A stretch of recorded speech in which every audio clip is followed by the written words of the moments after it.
that own property with lakeshore almost always run into issues with stabilization of their shoreline and their bluff lot.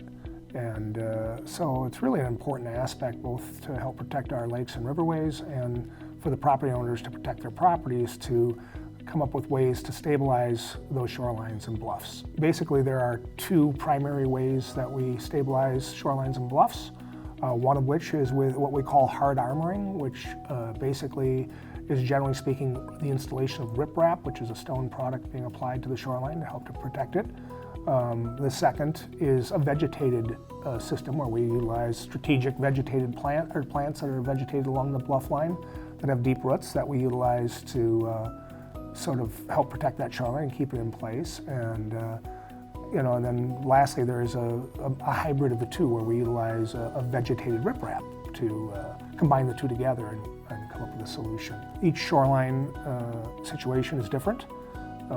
They require, depends on what kind of energy is being applied to that shoreline, whether it be waves from boats or whether it be river current or whether it be rainfall coming down a bluff causing erosion.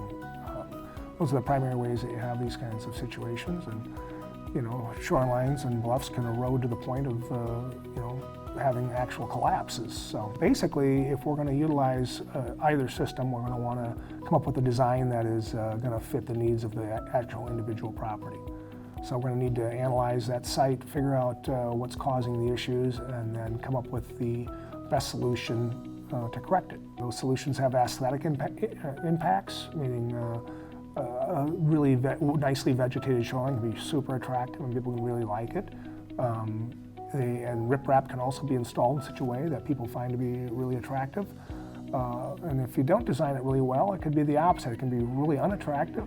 It can fail and still have the same erosion that you're trying to protect occurring. The way that you install riprap is that you prepare a site by setting the toe slope, which is sort of the area down by the water, preparing it for the installation of stone by setting a slope, about a 3-to-1 slope, so that you have an area to install a geotextile fabric on top. And then from there you start laying toe boulders, which are the bottom stones. They're generally larger and embedded in the lake or riverbed.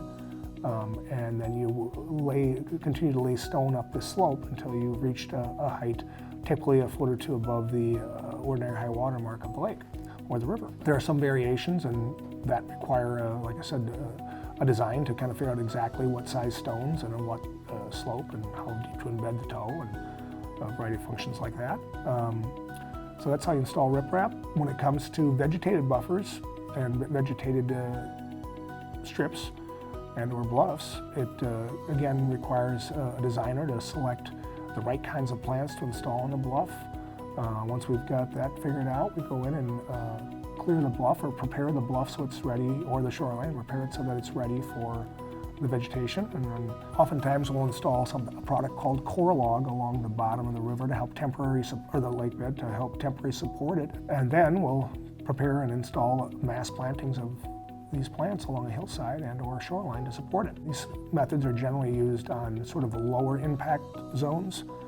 If you're in a zone where you have a really high impact, you will generally use riprap. If you have sort of a low impact, you'll generally use a vegetated buffer. If you are in a zone where you have kind of a medium impact, you might consider the hybrid system, which is the installation of that riprap and with vegetation installed within the riprap. There are a lot of rules and regulations that guide the way that these shorelines are protected and the way that they're designed. And it's critically important that the person that you hire to stabilize your shoreline have extensive knowledge of all the rules and regulations and the governing bodies that govern those waterways. Without that, you can have quite a bit of difficulty and maybe possibly even have to have it removed. Improper installation would be not following those sorts of rules and then having to remove it, or possibly if you don't put in the right types of plants and or install the riprap in the right fashion. As an example, maybe too steep. Instead of a 3-to-1 slope, if you put it on a 1-to-1 slope or something, then you're likely to have a failure. So it's critical that you have a properly designed and installed system to protect your shoreline.